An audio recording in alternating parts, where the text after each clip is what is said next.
récolté par la suite par le jeûne. Non, c'est la bonne santé. Bon, vous me dites ici, il n'a fait qu'appliquer, il n'a fait que se plier au texte du hadith. Faites le jeûne, vous aurez la bonne santé. Vous pouvez me dire ça, mais je vous dis qu'il faut lire les hadiths ensemble, pas l'un en face de l'autre. Il ne faut pas chercher à les faire contredire, il faut chercher à les comprendre ensemble. Parce que la signification totale émane de tous les hadiths ensemble. Et ici, j'ouvre une parenthèse. Normalement, dans la science de nuit, on aura l'occasion de développer ça. Et ça, c'est très important pour ceux qui veulent ce qui est derrière la jurisprudence. Parce que, bon, on peut être curieux, scientifiquement curieux, et ne pas accepter comme ça des recettes, et chercher des explications à toutes les recettes qu'on donne. Ça, c'est votre droit. Et c'est pour cela qu'on a fait notre démarche sur deux niveaux. Ça sera pour la veille, Inch'Allah, de voir comment cette sunna sacrée ne doit pas être regardée partiellement. On ne doit pas regarder les hadiths un par un. Ça, c'est interdit. Et je ferme la parenthèse. Donc, prenez-le pour une petite publicité pour la veillée. Et on y reviendra, Inch'Allah. Pour l'instant, on applique. En application de cette règle, c'est-à-dire qu'on doit comprendre les textes législateurs, c'est-à-dire le Saint-Coran et la Sainte Sunna, on doit les comprendre ensemble, l'un à côté de l'autre, et non pas un par un, séparément. Donc, on peut comprendre que quand il a dit « Sumu tasahhu », faites le jeûne, vous aurez la bonne santé. Ici, il parle du résultat, de l'un des résultats. Il y a d'autres hadiths qui parlent d'autres résultats du jeûne.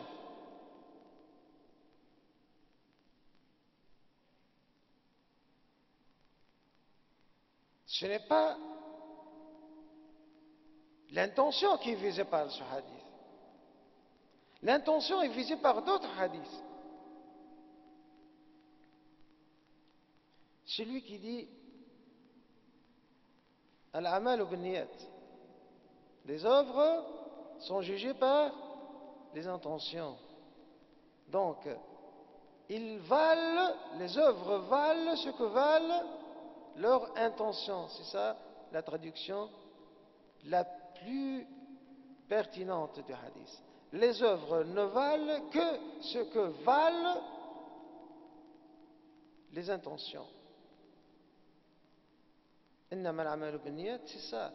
Il parle de la validité de l'œuvre et non pas de son résultat. Parce que le résultat peut être positif même par un acte que Dieu considère invalide. Faites attention. On peut faire un acte, pour Dieu il est invalide, mais il peut avoir de bons résultats sur la santé, sur la fortune, parce que il y a des lois. Dieu a fait cette existence, notre existence, il l'a fait selon des lois. Ces lois sont toujours de rigueur, quelles que soient nos intentions. Si on prend par exemple du poison et on croit que ça ne va pas tuer, ce n'est pas un poison, c'est un médicament, par erreur on le fait, ça n'empêche qu'on veut mourir. Parce que le poison tue quand même.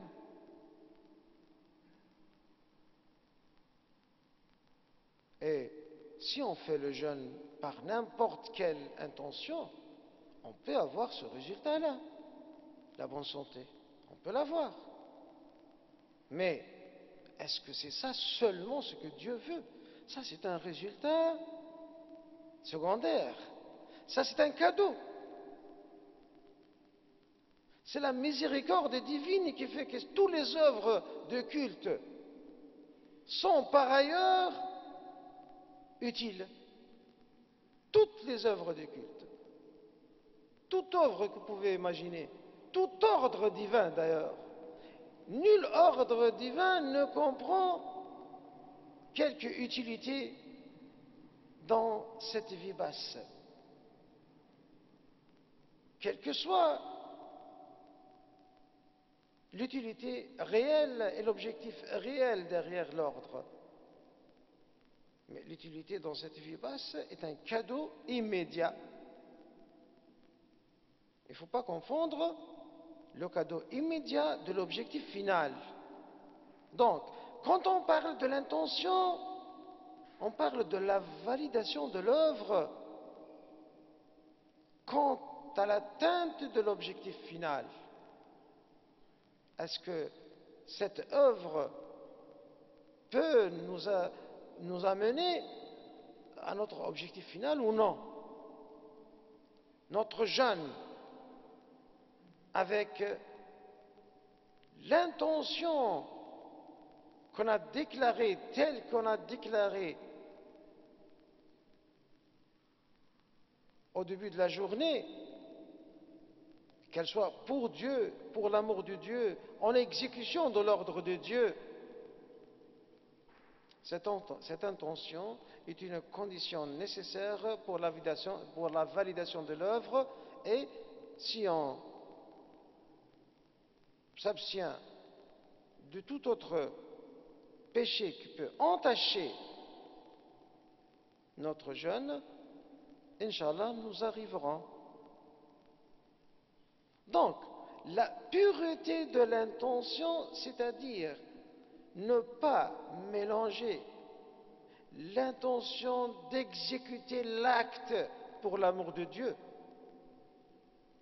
qui est la condition de la validation de l'œuvre, avec d'autres intentions qui peuvent être utiles, qui peuvent être en soi des choses bonnes, comme par exemple avoir une bonne santé, ça c'est bon. Mais ça ne doit pas être avec l'intention d'exécution. Pourquoi? Ici, il y a une règle fondamentale de la doctrine. C'est que le premier pilier de l'islam, le premier acte par lequel on devient musulman, c'est le témoignage de foi. Ashhadu an la ilaha illallah wa ashhadu anna Muhammadan Rasulullah. Mais qu'est-ce que ça veut dire la première moitié, Ashhadu an la ilaha illallah? Je témoigne qu'il n'y a nul Dieu, avec des minuscules, que Dieu avec des majuscules. Je témoigne qu'il n'y a nul Dieu que Dieu, l'unique. Donc, il n'y a autre législateur,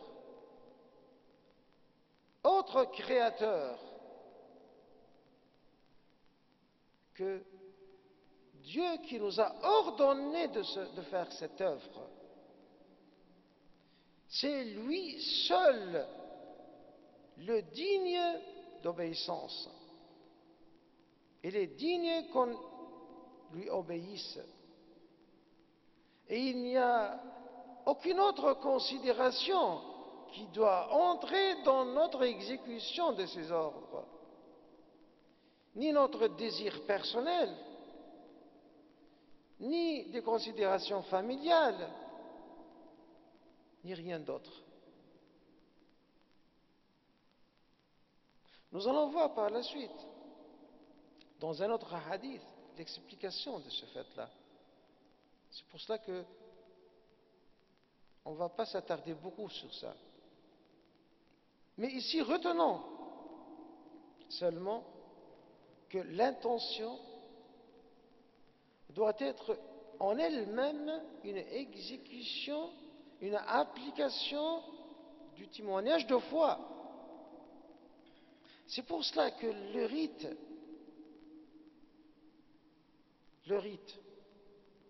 quel que soit le rite, la prière, l'aumône légale, le pèlerinage, tous les actes qu'on fait en exécution de l'ordre de Dieu, ce sont des rites, manasik. Tous les rites sont pour Dieu. Tous les rites sont un rappel en réalité du témoignage de foi.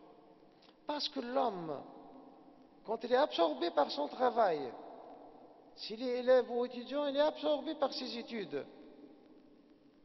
Il peut oublier pendant des heures,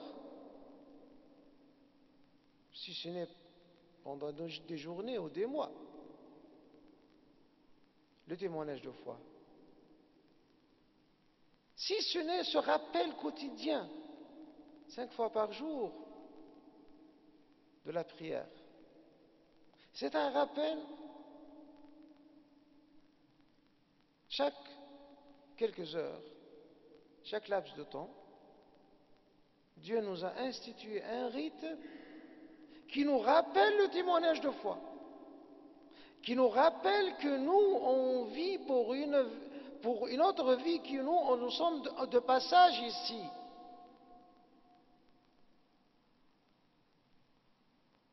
Il ne faut pas perdre de vue la finalité de notre vie.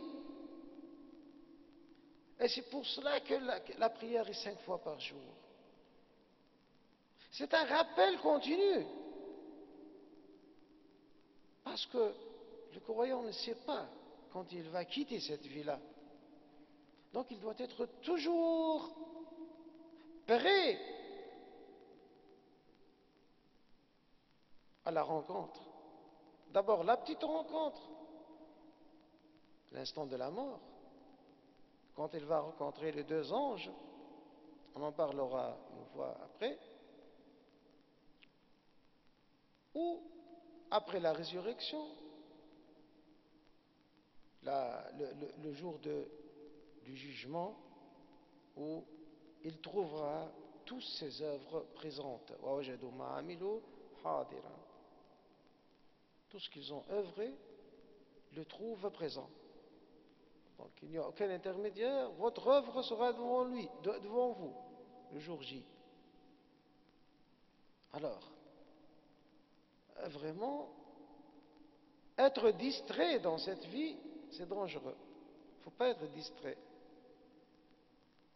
Il ne faut pas perdre de vue le sens de sa vie. Perdre de vue le sens réel de cette vie, c'est passer à côté de la vie réelle. Attention, vous pouvez entendre tout à fait le contraire. Vous pouvez entendre des gens qui vous disent « Hé, que fais-tu les mecs là? Tu passes à côté de ta vie.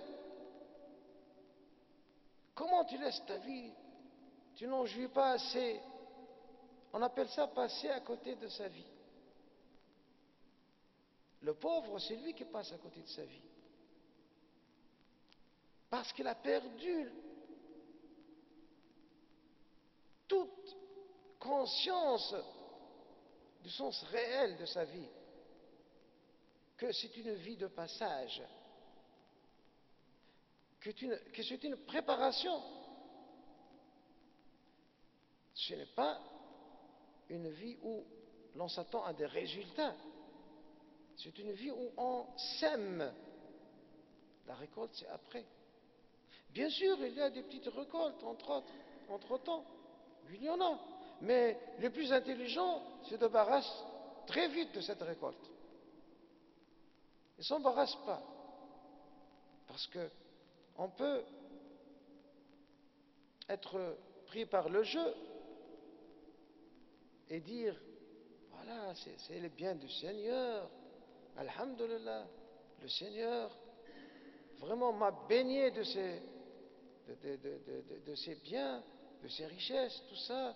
Alors il faut en jouir en acte de quoi? En acte de reconnaissance au Seigneur. Ça, c'est un grand piège. C'est un grand piège. La reconnaissance, ce n'est pas la jouissance personnelle. C'est la jouissance au sens large. C'est le partage. Dans un autre hadith, لا يؤمن أحدكم حتى يحب لأخيه ما يحب لنفسه. Personne ne doit se croire croyant que s'il aime pour ses frères, que s'il désire pour ses frères ce qu'il désire pour soi-même. Attention, si on n'est pas à ce stade-là, on doit s'inquiéter. لا يؤمن أحدكم.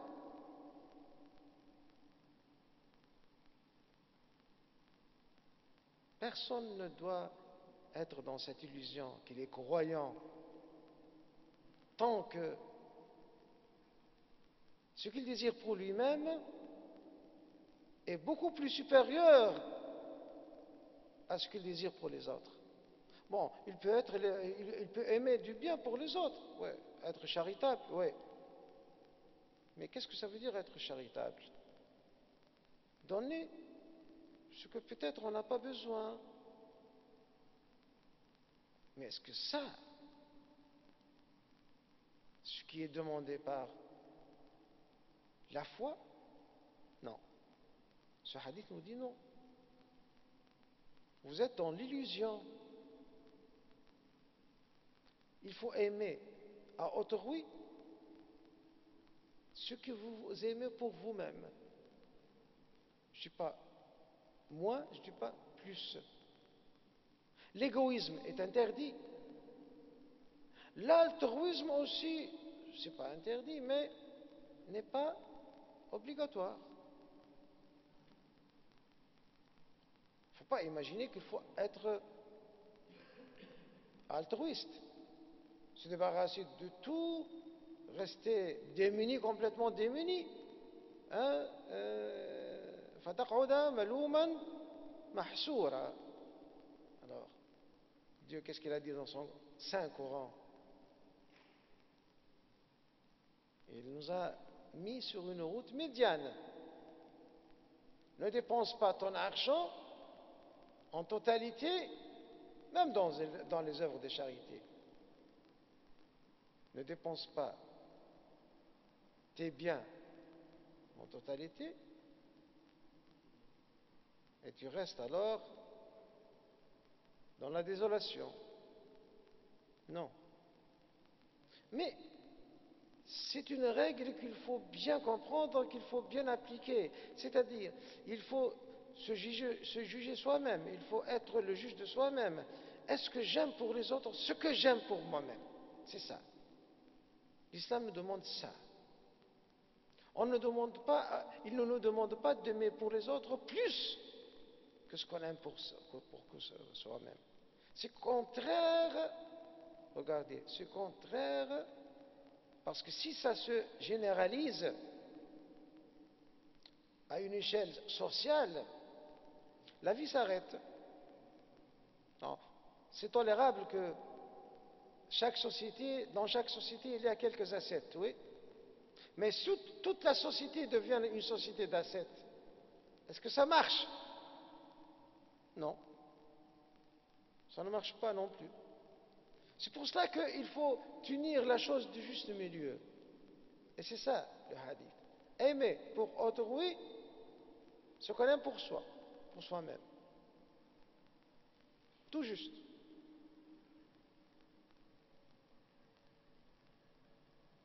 C'est un bon test. Et c'est un test qu'on doit faire quotidiennement. Parce que vraiment l'âme humaine est un être terrible, instable. Et s'il n'évolue pas dans le bon sens, à chaque instant, il risque de se dégrader. C'est ça le problème.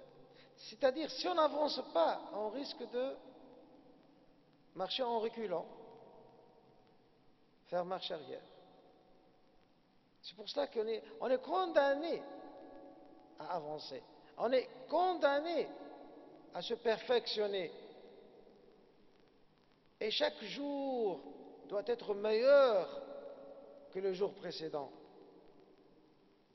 Dans un autre hadith du prophète, sallallahu alayhi wa sallam, il dit que maghbounun man tasawa yawmuhu wa amsuhu. Vraiment malheureux, disons plus précisément, dupé, soit celui dont la journée d'aujourd'hui n'est pas meilleure que celle d'hier. Ça, il l'appelle dupé. Marboun, c'est-à-dire dupé. Parfois, on est dupé, on achète quelque chose de mauvaise qualité, on est dupé. Bon. Ici, on est dupé dans notre jugement. Si notre jour, au jour où l'on est, n'est pas meilleur que le jour d'avant, qu'hier. Donc il faut toujours évoluer. Nous sommes appelés à œuvrer en permanence pour le perfectionnement de nos facultés, pour le perfectionnement de notre état d'âme. Sinon, on fait marche arrière. Pourquoi? Moi, je vais vous faire une petite parabole. Quand on circule,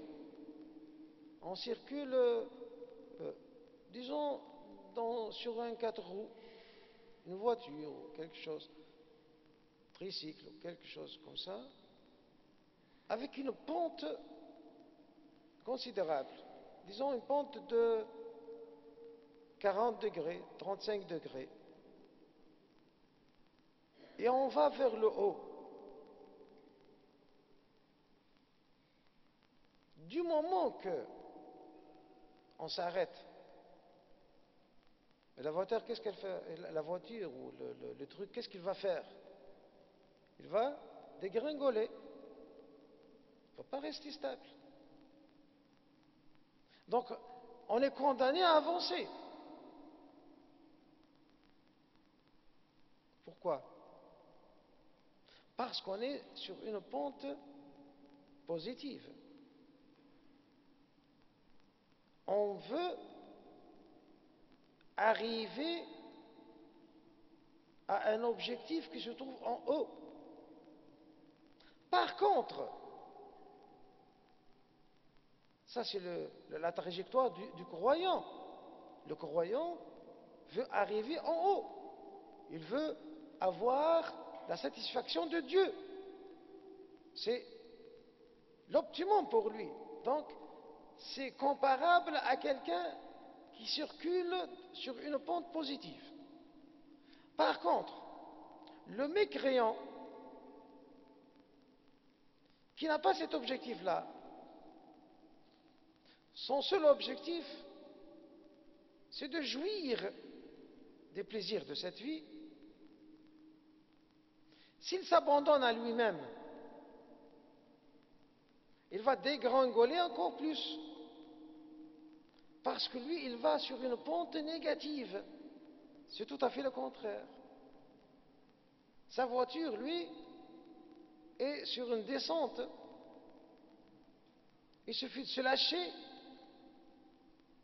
pour se trouver au fond du ravin. C'est très facile. Et c'est ça ce qu'il faut comprendre.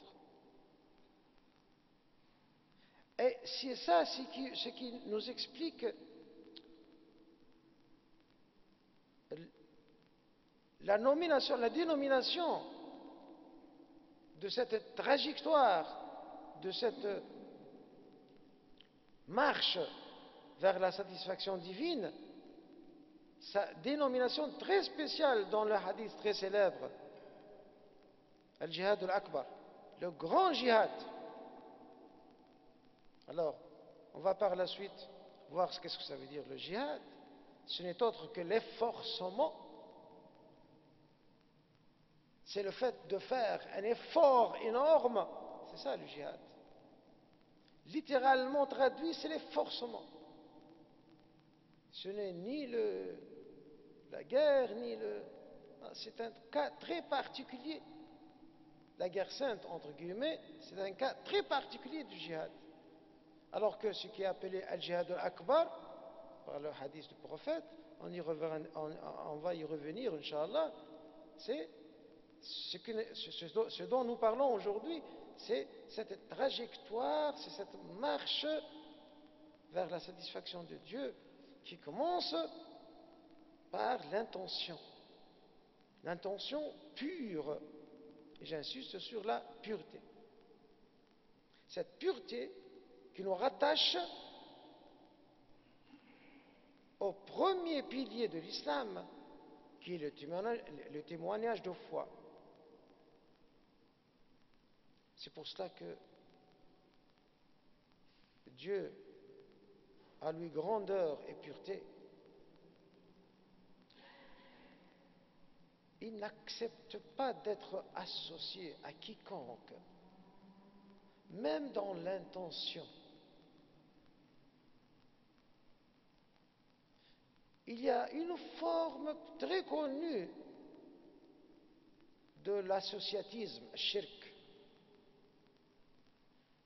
Le shirk, ce n'est pas le polythéisme. Le polythéisme, c'est-à-dire adorer plusieurs dieux. C'est une forme. Le polythéisme, c'est un cas particulier. Mais le shirk, c'est l'associatisme. C'est le fait d'associer à Dieu autre considération. Pas forcément un autre Dieu, non. On peut associer à Dieu un être qu'on aime. Parfois, et ça arrive beaucoup dans notre vie. Une femme aime beaucoup son mari, ou le contraire d'ailleurs, un homme aime beaucoup sa femme. Bon, l'un d'entre eux, dans notre cas, on ne peut imaginer qu'un seul cas, c'est-à-dire que le cas de la femme qui est par exemple d'une autre religion, chrétienne par exemple, et son mari est musulman. Bon, un jour, elle décide, elle aime beaucoup son mari, pour lui faire plaisir, elle fait le jeûne avec lui.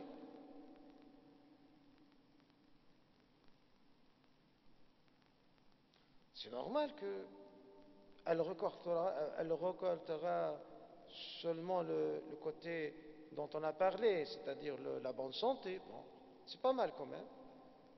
Mais peut-être aussi, c'est pas peut-être, mais je pense certainement, elle aura aussi une récompense pour le fait qu'elle a voulu plaire à son mari.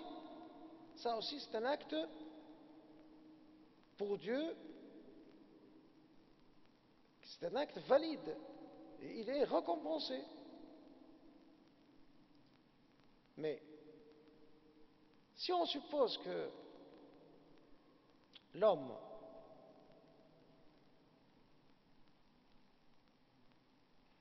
veut faire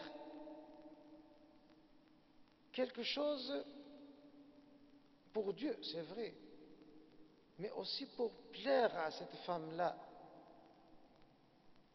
qui s'est un peu gênée, fait le ramadan et tout ça, et dit, bon, Dieu, tu m'as ordonné d'être bon avec ma femme. Le saint prophète a dit, khayrukum li ahlih, le meilleur d'entre vous est celui, le meilleur avec sa femme. Ça, c'est un hadith sacré. Donc, il a dit, Dieu, tu m'as ordonné d'être bon avec ma femme. Et moi, je vais lui faire un acte qui va lui faire plaisir, un cadeau, quelque chose comme ça, de toute façon. Mais en même temps, lui, il veut non pas plaire à Dieu seulement, mais aussi plaire à sa femme. Faites attention, c'est un peu subtil.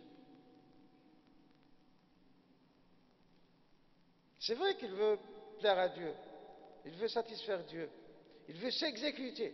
Hein? Le meilleur d'entre vous est le meilleur pour sa femme. Bon, il veut être meilleur avec sa femme, c'est vrai. Mais si ce n'était l'acte qu'elle a fait sa femme, par exemple, et il veut en réalité, il veut lui rendre la monnaie de la pièce comme on veut. C'est-à-dire, il veut lui être, disons, avec elle, il veut l'encourager. On peut imaginer beaucoup d'autres motivations, mais de toute façon, ce n'est pas seulement le fait de vouloir se plier aux ordres de Dieu qui est derrière l'acte qu'il va faire. Est-ce que Dieu accepte ça? C'est ça la question. Il a associé à Dieu sa femme. Non pas comme Dieu, non. Mais dans l'intention qu'il a faite de satisfaire à Dieu, dans cette intention, il a associé le fait de vouloir plaire à sa femme. Est-ce que Dieu accepte? Ici, il faut être très prudent. Dieu n'accepte pas.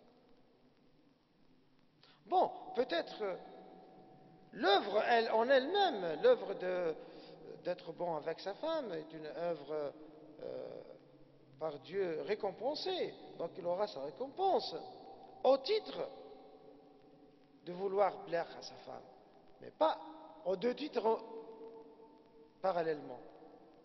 C'est ça ce que je veux dire et sur quoi j'insiste. Dieu n'accepte pas d'être associé à quiconque. La pureté de l'intention, c'est ça. Se vouer complètement à Dieu. N'avoir dans la tête rien d'autre que vouloir exécuter l'ordre de Dieu.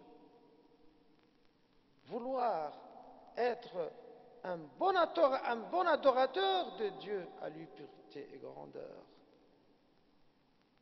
C'est ça, la plénitude, la perfection de l'intention de l'œuvre valide. Et avec ce type d'intention, on peut faire non pas une avancée, mais on peut faire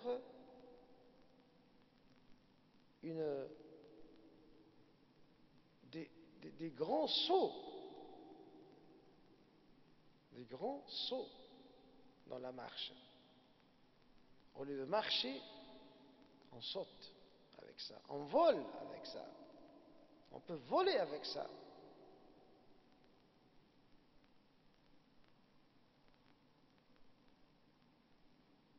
Et croyez-moi, ce n'est pas facile. Il faut s'y appliquer.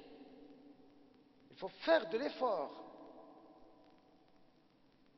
pour éliminer toutes les autres considérations que celle de faire plaisir au Seigneur, de satisfaire le Seigneur.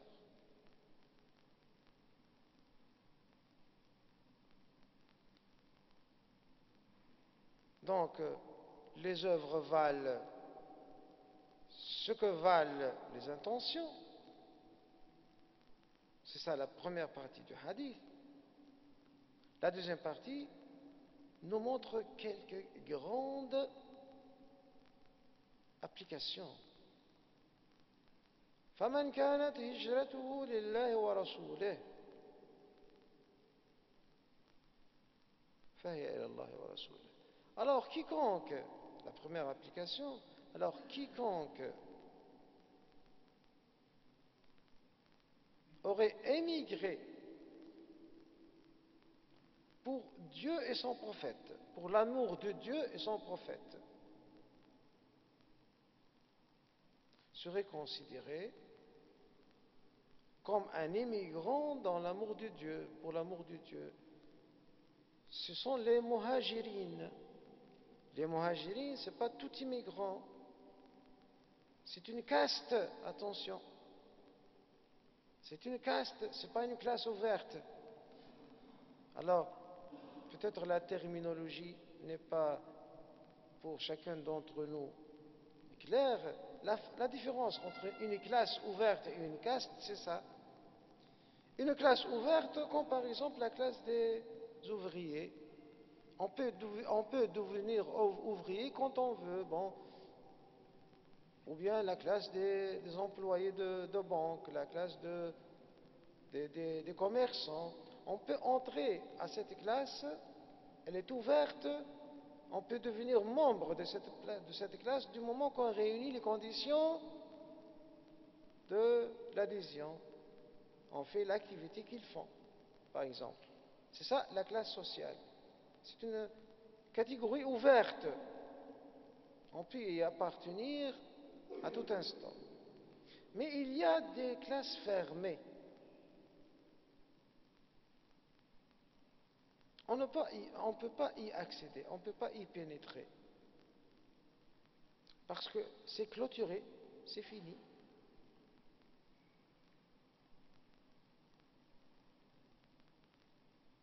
Par exemple, à chaque révolution, au changement de régime politique, il y a des gens qui ont contribué. Bon, nos frères algériens et maintenant nos frères tunisiens connaissent ça de près.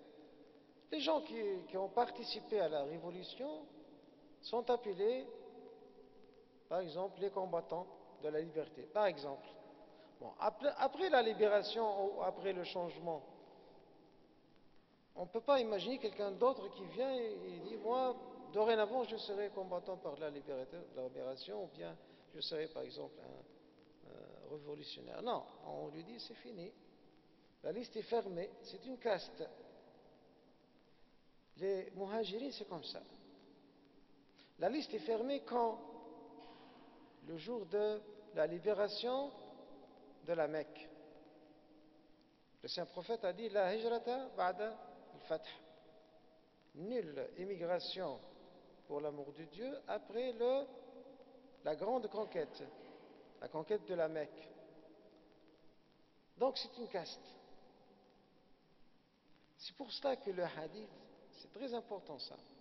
Ce hadith-là, c'est le premier d'ailleurs que l'imam Nawawi a choisi, a pris pour ce phénomène comme une application directe, comme un exemple de l'intention.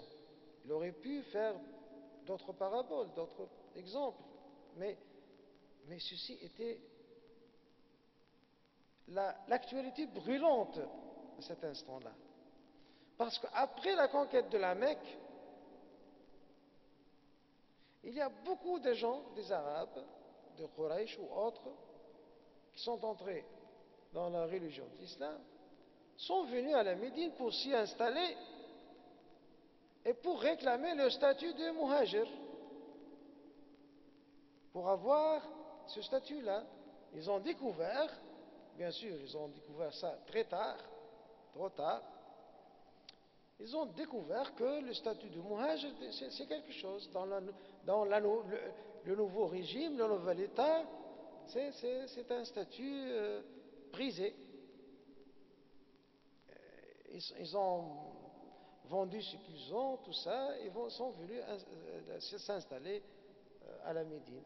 2000 Korachiens sont venus, alors que tous les Korachiens, avant la conquête de la Mecque, qui étaient considérés comme des muhajirines, ne dépassaient pas 300 ou 400. Après la conquête, la grande conquête, il y a 2000 qui sont venus s'installer à la Mecque, à la Médine. Mais avec ce hadith-là, les points sont mis sur les i. Bienvenue, mais tu n'es pas muhajir. La hijra, c'est fini. Alors, من كانت هجرته لله ورسوله فهجرته إلى الله ورسوله فهي إلى الله ورسوله. Ce hadith s'adresse à ces gens-là qui sont venus pour réclamer le statut de muhajir. Alors que leur intention, c'est beaucoup d'autres choses que faire plaisir à Dieu, à son prophète. Il y a bien d'autres choses. Parfois, on fait tout ce voyage, ce périple, et on émigre pour épouser une femme, par exemple, ou pour faire du commerce, ou pour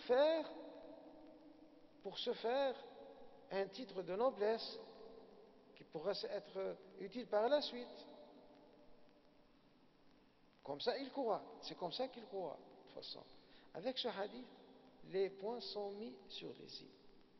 Man kanat hijratuhu lillahi wa rasulihi, celui dont l'émigration est pour l'amour de Dieu, son prophète, elle est comptée comme telle, elle est considérée par Dieu comme telle. Mais celui dont l'émigration était faite avec d'autres intentions, non. Il n'aura que ce qu'il aurait voulu. Rien de plus. Et les autres musulmans ne doivent pas se tromper sur le compte de ces gens-là. Ils ne doivent pas être dupes. Et ils ne doivent pas faire l'amalgame. Ceux qui ont émigré avant la grande conquête, c'est une caste.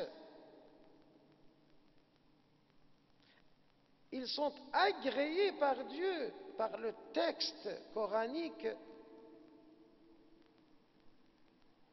très clair. Quand il dit radiyallahu an alladhina yubay'unaka tahta ash-shajara, Dieu est satisfait de ceux qui vous prêtent serment sous l'arbre.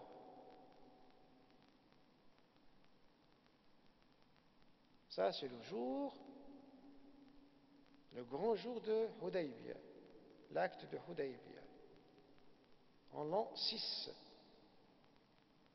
de l'ère musulmane. L'ère musulmane qui a débuté par la grande émigration du prophète, al-Hijra Nabawiyya. L'Hégire, on appelle ça l'Hégire. C'est un mot francisé, Hégire. La grande émigration du prophète. Donc, textuellement, le Coran précise qu'il est satisfait de ces gens-là. Et c'est une caste. Après ça, il faut regarder les cas un par un. Celui qui a une bonne intention, il a été agréé par le prophète, il doit être considéré comme tel.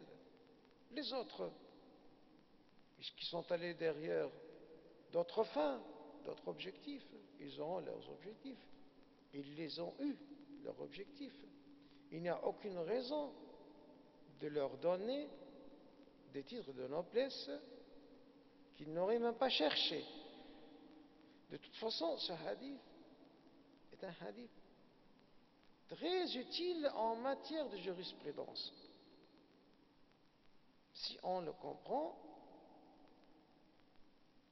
comme il se doit. Parce que malheureusement, ceux qui interprètent les hadiths, et surtout les 40 nawawi, ils passent très rapidement sur ce passage, sur ce paragraphe, et ne s'arrêtent pas sur cette nuance. Donc, pour récapituler, et pour laisser l'occasion de discuter, parce que moi je propose que notre réunion soit en demi-temps. Entre les demi-temps, il y a une petite discussion pour récapituler. Toute œuvre qu'on doit faire doit être faite pour l'amour de Dieu. Et on doit faire de telle sorte de ne lui associer aucune autre considération, même légale. Je dis même légale. Alors, a priori, a fortiori, des considérations illégales sont exclues.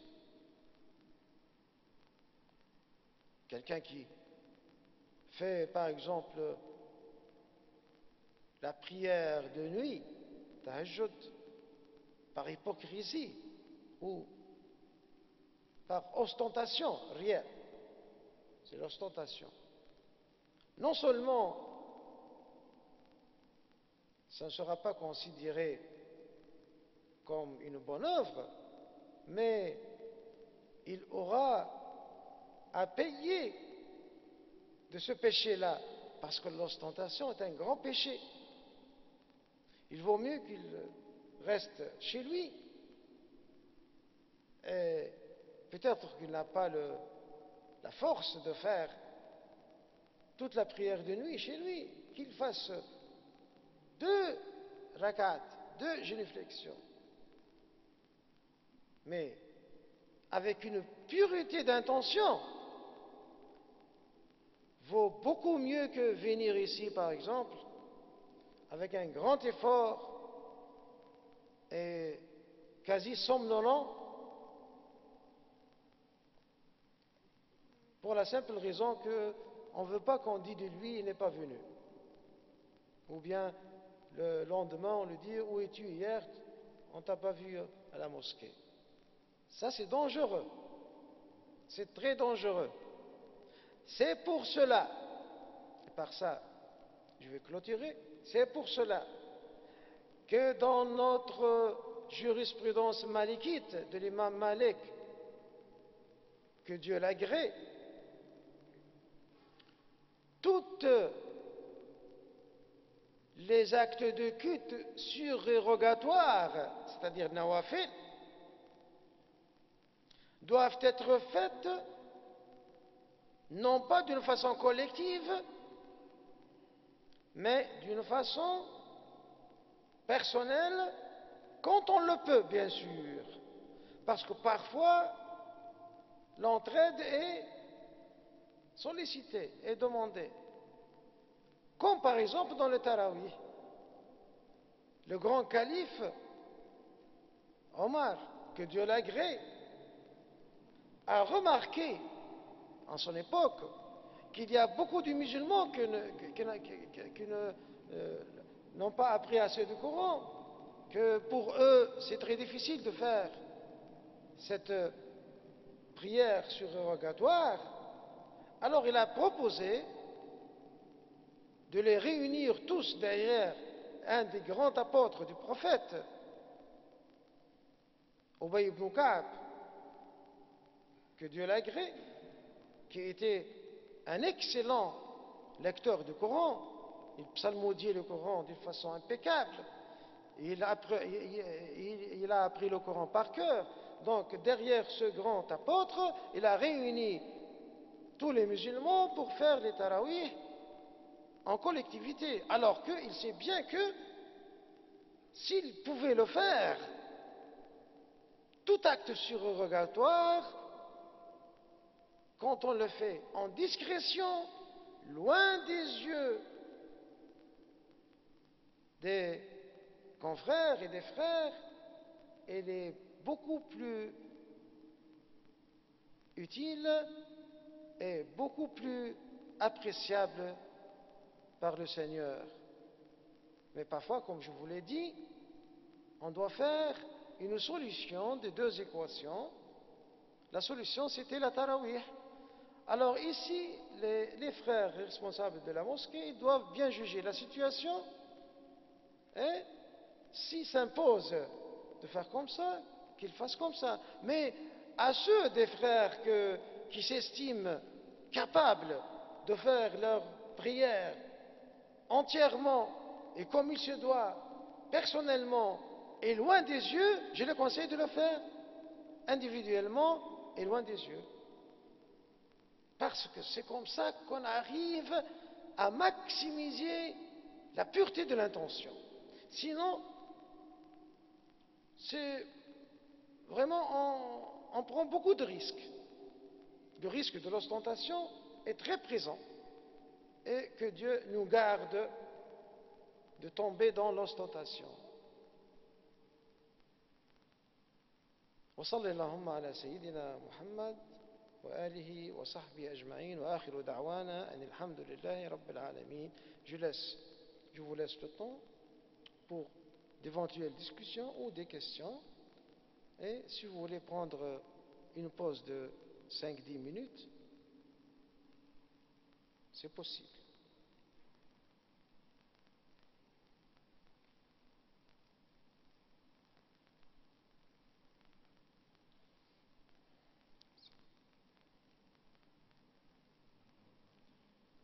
Ouais, ouais, c'est bon, ça marche. Déjà, je vous remercie en fait de votre intervention. Je trouve que vous avez tout dit. Mais en fait, moi, ma question se porte sur l'intention.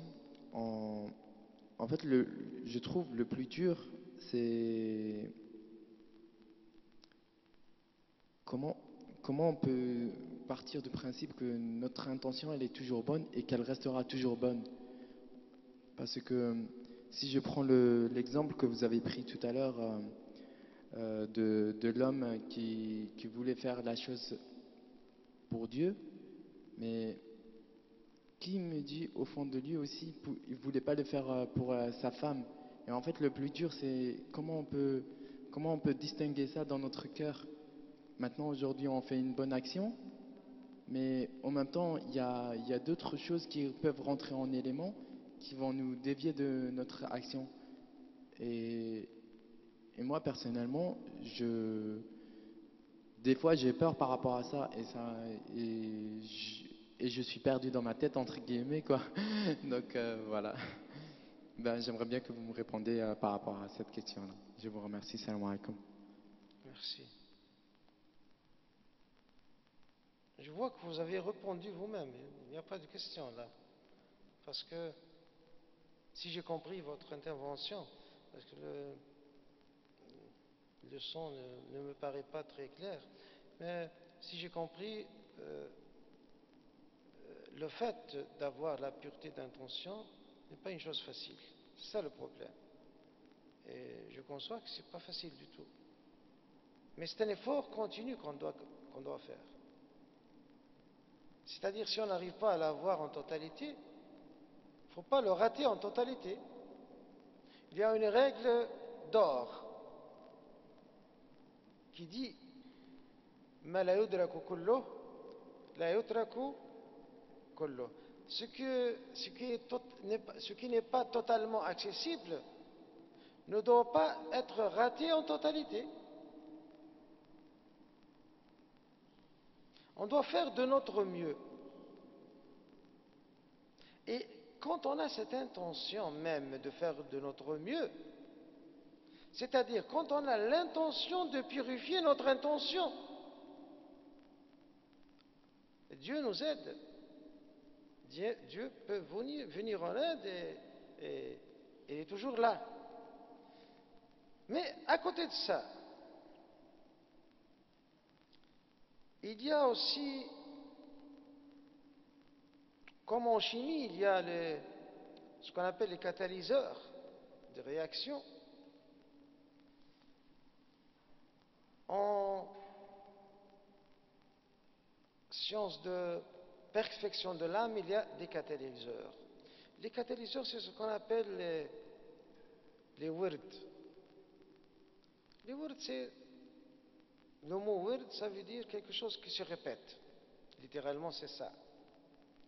Ce sont des paroles qu'on répète un certain nombre de fois tous les jours et qui ont un impact décisif, ponctuel, sur notre éducation.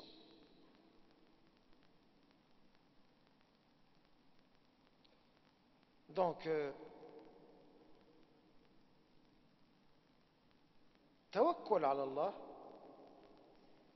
les citations dans lesquelles il y a tawakkul ala Allah peuvent être utiles en ce sens, pour nous aider. Je vous cite ici La hawla wa la quwwata illa billah, tawakkaltu ala al-hayy alladhi la yamut.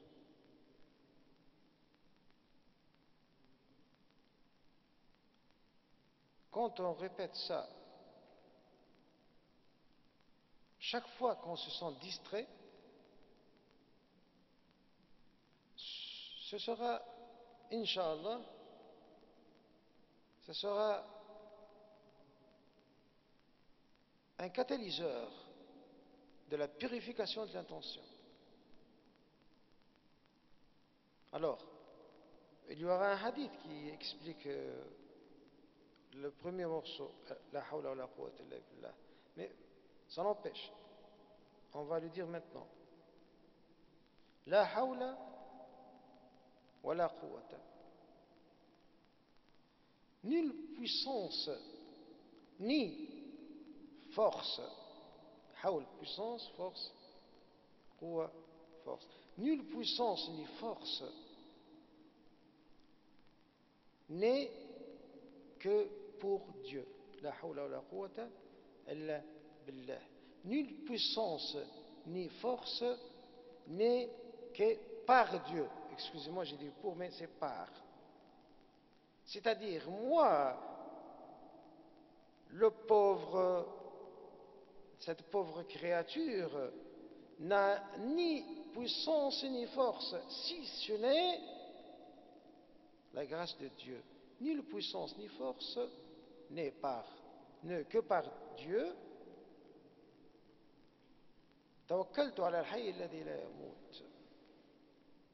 Je me suis appuyé sur le toujours vivant et qui ne meurt jamais. Bon, ça c'est une traduction littérale, mais il faut apprendre le mot en arabe et le répéter. Une fois ayant connu son sens, on ne va pas répéter ça bêtement, on va le répéter sciemment. Donc, si vous voulez ensemble, on va le répéter maintenant. La hawla wa la quwwata illa billah. Allez-y. La hawla wa la quwwata illa billah. La hawla wa la quwwata illa billah. توكلت على الحي الذي لا يموت. الذي لا يموت. توكلت على الحي الذي لا يموت.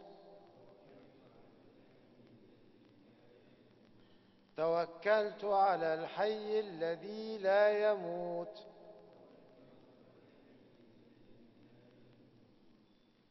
Ensemble, لا حول ولا قوة إلا بالله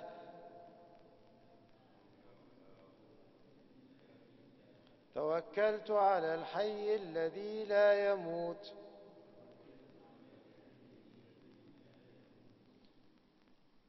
لا حول ولا قوة إلا بالله توكلت على الحي الذي لا يموت.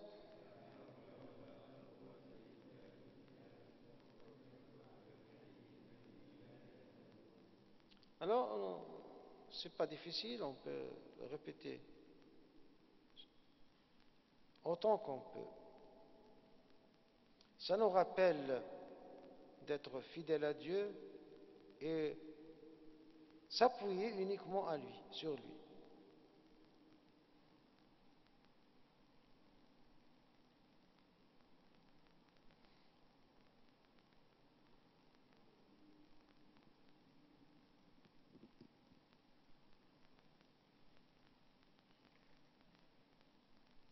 Salam alaikum, Cheikh. Alhamdulillah, pour notre intention d'être venu vous écouter, ça nous a complété et ça nous a confirmé, Inch'Allah, beaucoup de choses qu'on essaie de trouver, que des fois on n'arrive pas à le voir. Donc là, je suis une personne qui essaie de travailler l'intention. J'essaie de m'utiliser moi-même comme cobaye ou quelqu'un de très proche auquel je fais confiance. Et j'ai constaté que l'information, le ilm, la connaissance, tout ceci, je le mettrai au titre le plus haut pour justement accéder à l'intention. Et entre les deux, je mettrai l'ikhlas, qui s'appelle la sincérité en français, qui est l'intermédiaire entre justement cette compréhension profonde, ces informations auxquelles ici, nous, en France, on n'a pas toujours accès. Et je suis ravi, mashallah, que vous soyez une personne qui vit dans un pays où il y a des bases et avec lequel vous avez un langage francophone qui nous aide beaucoup. Malheureusement, je regrette qu'il n'y a pas beaucoup de monde, car l'intention, justement, fabrique, ou je dirais plutôt fraternise le monde. Donc l'intention, j'essaie de la comprendre. Mon hadith que j'apprends actuellement, c'est le premier, le pilier. Et j'essaie de le vivre, j'essaie de le comprendre, je l'essaie même de l'appliquer, car passer au suivant, ça serait trop vite. Et ça serait dommage de ne pas comprendre la suite. Allahu a'lam. Donc, la hawla wa la quwwata illa billah al-azim, c'est bien de se rappeler que la force vient de Dieu. Car lorsque l'homme pense que tout vient de lui, c'est son ego, et en fait c'est tarbiyat al-nafs. C'est le nafs qui nous trompe, qui nous ensorcelle et il nous prête à confusion par rapport à l'intention. Car ce bas monde, il est plein de pièges, plein de désirs, plein de biens, plein de routes qui nous mènent des fois dans une fin qui est malheureusement le contraire de l'intention, car notre intention peut être bonne au début et mauvaise à la fin, comme le contraire peut arriver.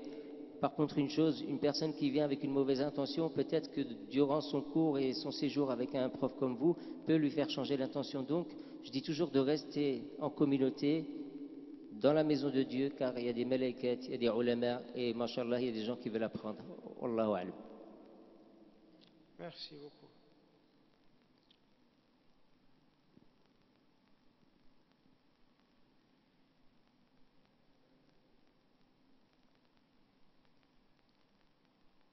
Je vois que les frères sont fatigués. C'est vrai, la journée est longue.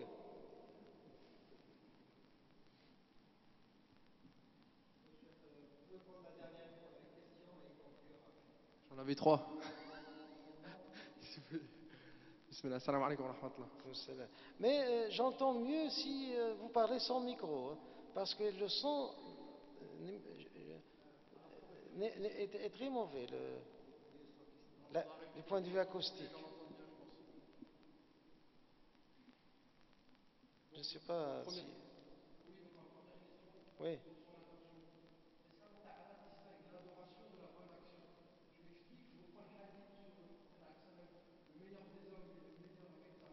Oui.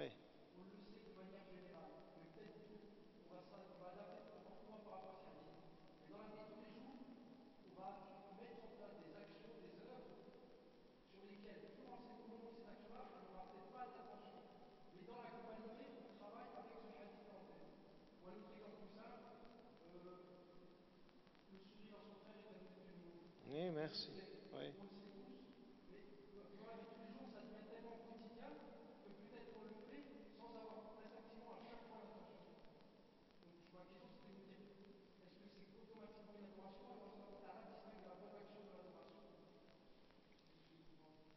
Quand on fait une bonne œuvre d'une façon irréfléchie, donc on quitte le côté exécution vers l'autre côté.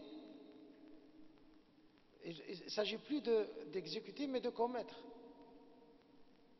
Mais étant donné que l'œuvre en elle-même est récompensée, est validée, parce qu'elle est devenue pour lui une faculté. Bon, le fait de sourire tous les jours devant ses frères croyants, c'est devenu une faculté, malaka. Donc, quand il a acquis cette faculté, c'est comme l'intention le premier jour de Ramadan. On ne doit pas faire l'intention chaque nuit. Il suffit de la faire le premier jour. Bon, le deuxième jour, on sait que c'est le même Ramadan, donc ça continue. Donc, une fois la faculté acquise, toute l'œuvre est validée. Tant que l'œuvre est une œuvre en soi, elle est valide. Du moment qu'elle émane au début de la volonté d'exécution. Je ne sais pas si c'est clair. Ouais. Mais la faculté, c'est pas facile de l'acquérir. Avoir la faculté de sourire devant chaque fois qu'on voit un frère, et par là on a une récompense. Donc c'est un acte irréfléchi, c'est un acte qui devient inné. Bon, c'est pas inné, ça devient une faculté. Donc, mais il est validé, il est récompensé. Alors sur ça, tu peux faire toutes les analogies possibles. Et l'essentiel donc, c'est le départ. Les mauvaises facultés aussi. Hein. On est sanctionné pour chaque acte, même si on le fait. Alors, je vous donne moi l'exemple, le contre-exemple, l'exemple contraire plutôt. C'est-à-dire quelqu'un qui, au début, il a réfléchi, il a dit, bon voilà, mon voisin, il a un beau jardin, je saute dessus et je prends quelques raisins, par exemple. Bon. Il a fait une fois réfléchi et c'est devenu une habitude. Chaque fois qu'il voit le raisin sur son voisin, sans réfléchir, il tend la main et il prend. Bon. Il est sanctionné pour chaque acte, bien qu'il le fait sans intention. Pourquoi? Parce que c'est devenu une faculté. Et au début, il avait l'intention de mal faire. Donc, de deux côtés, c'est vrai. L'intention du départ, c'est elle qui compte. Allahu a'lam.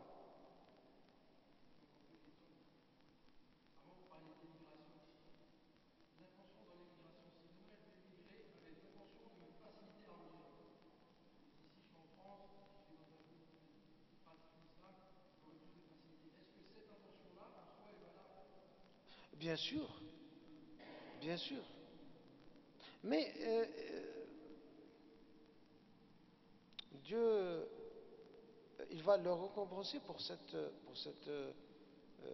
intention. Ça, c'est évident. Mais il y a un problème quand même. Quand on fait un acte comme ça, on émigre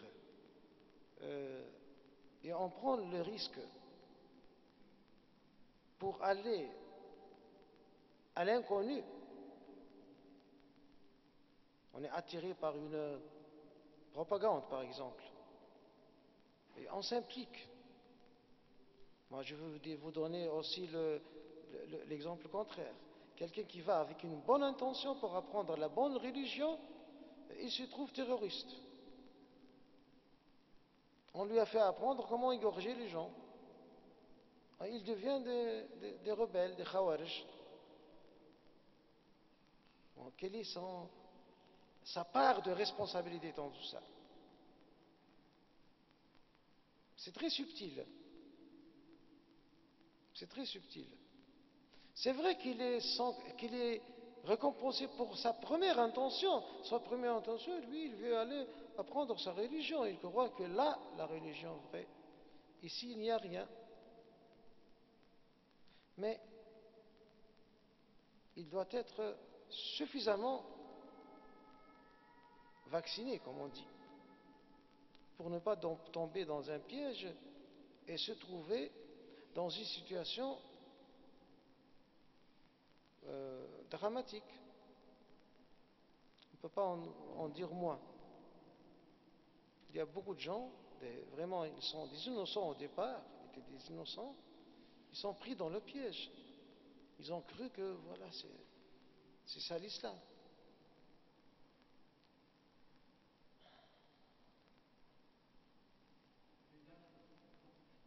Hmm?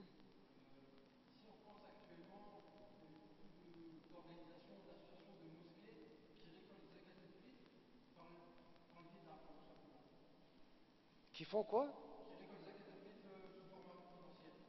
Ah oui.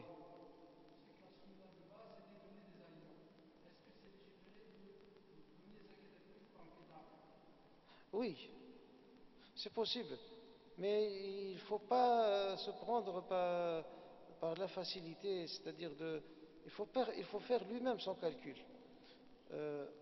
Parce que on lui dit tu dois payer telle ou telle somme. Non, c'est pas vrai, parce que c'est très personnel. Vous devez donner l'équivalent de ce qui est dans ta coutume à toi. Alors, il revient à ceux qui habitent ici, aux gens les plus instruits, de faire le calcul et de faire l'équivalence. Donc, le seul problème, c'est le problème d'équivalence qui parfois, qui manque d'imprécision, parfois. Mais l'acte en lui-même de convertir les biens en argent liquide n'est pas un acte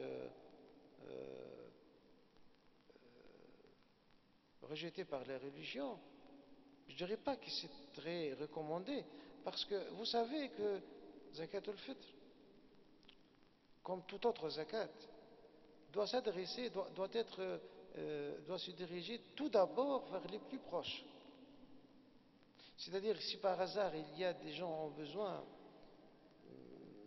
dans les alentours, vous n'avez pas le droit d'envoyer ça plus loin que ça. Il faut bien vérifier ça, si dans les alentours il n'y a pas des gens nécessiteux. Ce sont des conditions qu'on vérifie rarement, malheureusement. Parfois on a un besoin, on a un voisin au besoin. Donc nous sommes responsables devant Dieu de ce voisin-là. Et être au besoin, je vous le dis, ce n'est pas être d'une pauvreté vraiment criante, mais il suffit de ne pas arriver à subvenir à ces besoins que la société juge des besoins réels. Donc c'est tout à fait proportionnel, tout à fait relatif au niveau de vie de la société. Les habitants d'une cité, par exemple, bon, ils sont généralement d'une classe moyenne ou parfois en dessous de la moyenne. Avant de penser à payer leur zakat plus loin que leur cité, ils doivent vérifier dans la cité même tous les appartements s'il y a vraiment un nécessiteux.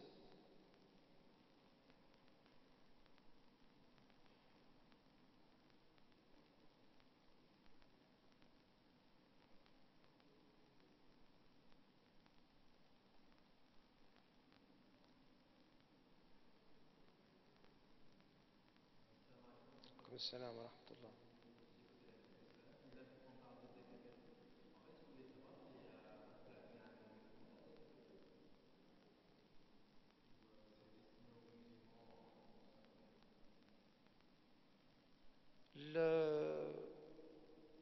La majorité dit que c'est destiné aux musulmans seulement. La majorité. Ça n'empêche qu'il y a certains des jurisconsultes qui disent qu'on peut, mais à condition qu'il n'est pas supposé être un ennemi, par exemple, de la religion. C'est quelqu'un qui est ce qu'on appelle les mustadafin, c'est-à-dire quelqu'un qui est vraiment un malheureux. Mais la majorité dit non, la priorité c'est pour les musulmans. Parce que c'est un acte d'entraide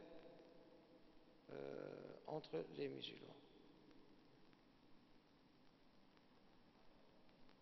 Shukran.